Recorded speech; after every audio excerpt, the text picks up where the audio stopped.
Today we're going to be tackling a whole bunch of clones. A Fragrance Buy sent me over a big package, and it looks like we have about 7 fragrance clones that are essentially brand new here that we're going to be checking out. A couple of these I have smelled briefly. It was mostly because my fiance was dying to try them. She asked if she could open them up, and of course I said yes, and I smelled them as well. Can't even really remember exactly which ones those were, but I'll know based off of which one of these are opened and which one of these are still sealed up in the box. Fragrance World launched a new coffee collection, essentially. So we're going to be covering all of those. This is a pretty big care package, and so again, big thanks to Fragrance Buy for sending these on. I'm going to check them out. As always, that doesn't sway my opinion one way or the other, because had they not sent them to me for free, I would have purchased them anyway. So regardless, you're going to get my honest feedback. Also, I figured the best way to do this would be to just knock them all out in one video. I just don't think there would be a whole lot of interest in doing, 7 separate videos on all of these. So let's just dive right into these. I'm going to start off with one of the opened ones first. So let's highlight the presentation. I'm not going to do a detailed presentation on all of these, but we'll just go with one. Fragrance World Caramel Macchiato. Really sharp looking box, definitely more niche inspired or high-end designer inspired even, because you have that style of box. And that is what you reveal when you open it up. It's pretty cool. So, I guess that's how that looks. Fragrance World Caramel Macchiato. This white plastic piece at the bottom threw me off. It says Fragrance World right there. But that is part of the bottle, so interesting. I didn't come fully prepared. I don't have tester strips, so we're going to just spray these on the boxes and we'll kind of go from there, because I'm not going to have enough room on skin to get an accurate read on all of these. So this is one that we had smelled prior, and this one's really good. So Caramel Macchiato is the name, and I have to say that's pretty accurate.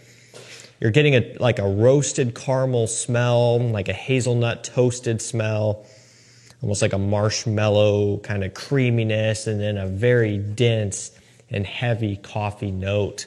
This smells beautiful. You guys know I'm a big fan of coffee fragrances. That's because I'm a big fan of coffee in real life. And so something like this is something I'm immediately going to be drawn to.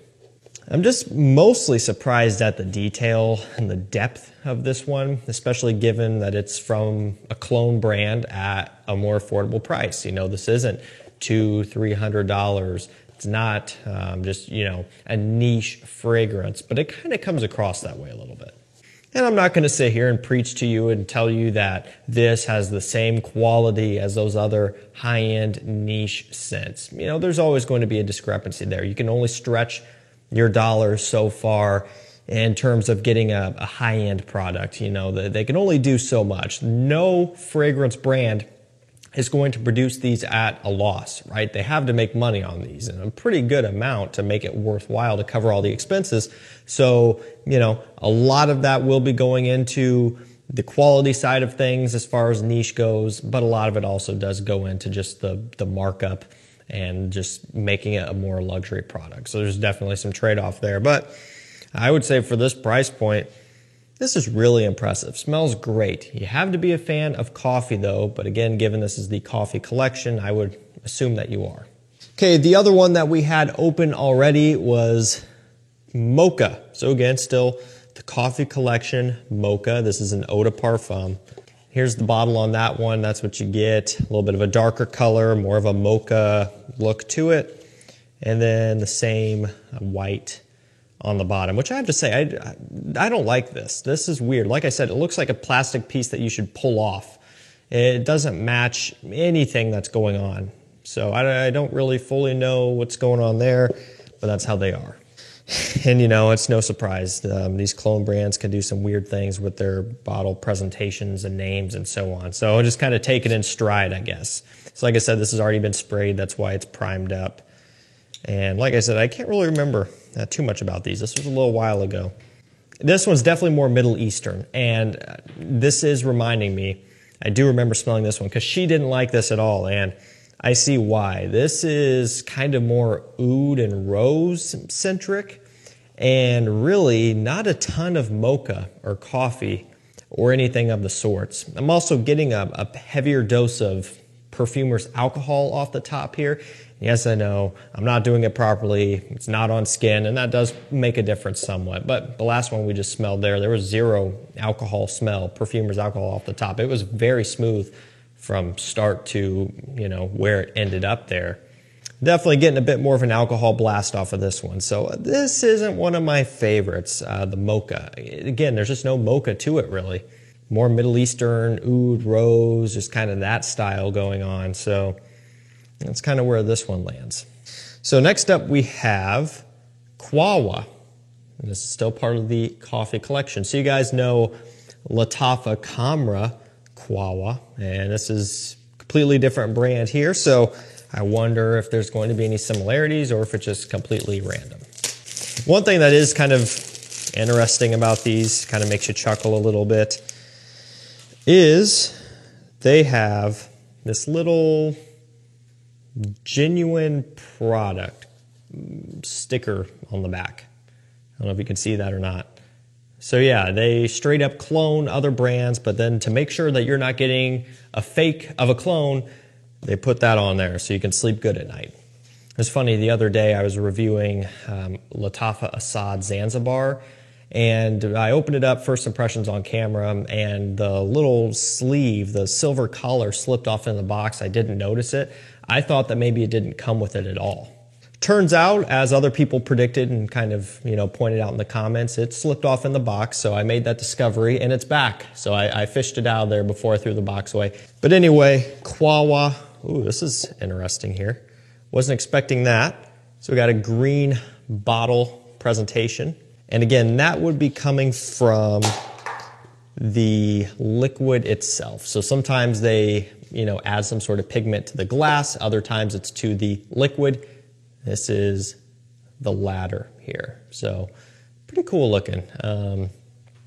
Not sure how that's going to relate to coffee, especially being that mocha didn't relate to coffee a ton, but we'll see what they've got in store for us here. Another thing I want to point out with the last couple, as far as clones go, they're not overly clone-ish yet. They might remind you a little bit of some other coffee scents out there, or at least the caramel macchiato one did. This one is very coffee forward in a different way, kind of more of an earthier, richer coffee bean here. Very potent, like very rich and strong, to the point where if you overspray this one, you're going to be in for kind of a not so pleasant surprise. It's probably going to get on your nerves. Another one that's just ultimately very realistic here. Rich, heavy, earthy coffee beans. Not a whole lot of a sweetness though. So again, caramel macchiato, that one had that sweetness going on and a caramel smell. It was kind of more like a Starbucks drinks type of thing, you know. But this one is a little bit more down to earth. This one is going to be probably a bit more challenging, but also a bit more for the, you know, coffee fragrance snobs. If they were to ever purchase anything from a clone brand to begin with, this is kind of what you would be interested in. Eau de Parfum, all of these are. I'm curious to see how they're going to perform.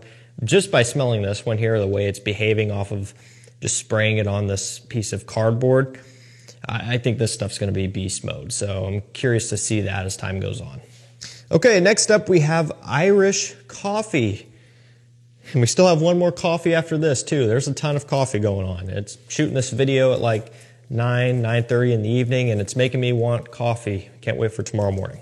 Okay, here we go. Ooh, that's beautiful. Very cool looking. So what was this again? This is Irish coffee. Deep, like amber, ruby, red color to that. Again, this is the liquid, not the glass. Here's one more look at that presentation out of the box there.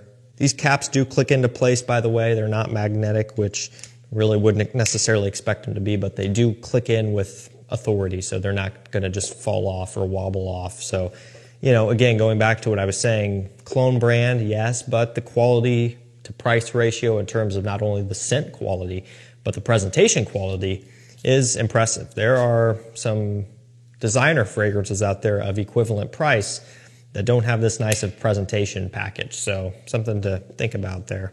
Alrighty, so this is a little bit more interesting. It doesn't have any of the Middle Eastern oudiness like mocha, and it doesn't have the very rich coffee bean smell that caramel macchiato and Quawa both kind of have there. This one has a little bit more of like a smoother, sweeter, kind of more tame approach.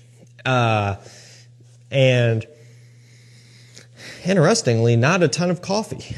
And so I know I said that already, like the others had that real strong kind of stringent coffee bean smell. This one though, it just doesn't have much of that in general, just more of a kind of an overbearing sweetness and a little bit of like a creamy, like milkiness to some extent.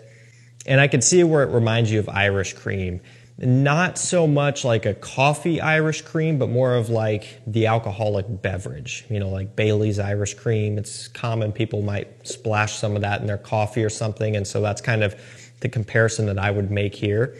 It just has more of that kind of boozy Irish cream smell minus the coffee. So Irish coffee, not so much. Irish cream, more so kind of accurate. But I do like this one. I think it fits in well where the others might be a little bit too stringent, a little bit too strong, too rich. This one, you can find yourself probably pulling it off a bit easier. This is really good. I could see this being a great compliment getter. Kind of has more of a sexy appeal to it. I think wintertime would be a great time of year to wear something like this. And another one that I would imagine is probably going to do pretty well in terms of performance. Okay, we're down to our last coffee collection scent here. We have Kopi Luwak. And then we'll get on to the other two randoms that they tossed in here. So here we go. Kopi Luwak has kind of a brownish tint, more of a traditional coffee look to it, whereas some of the others did not have that coloration. Spray this one on the box. Give it a couple generous sprays. And we'll see where this takes us. Reminded me a lot of, okay, which one was it? I'm probably going to get these mixed up.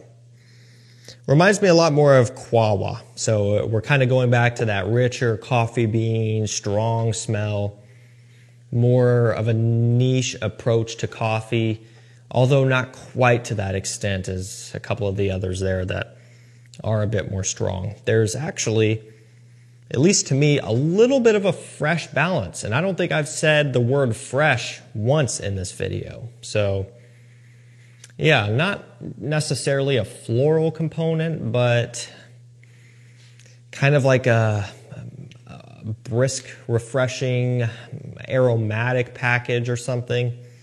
Kind of like a cooling smell a little bit, not minty or green or anything like that, but you can tell that there's more balance to this one. A lot of the others are just kind of all or nothing in the sense that they're just all in, in terms of this coffee, in terms of the sweetness, in terms of the oud and things like that. This one's kind of splitting the difference a little bit. You're getting a darker, rich coffee, roasted coffee smell, but then you're also getting kind of a fresh balance to provide, of course, a bit of a balance. There's something in there that I'm trying to pick up on that I can't figure it out. So, and it's that freshness that's throwing me off. I can't tell really where it's coming from, but it's there, it's prominent, and it kind of changes the whole characteristic of this scent in a good way. It kind of gives it just a bit more of a versatility. Another one that smells great, picking up on that coffee a lot, which is what you would expect given the line. They don't stray away from that.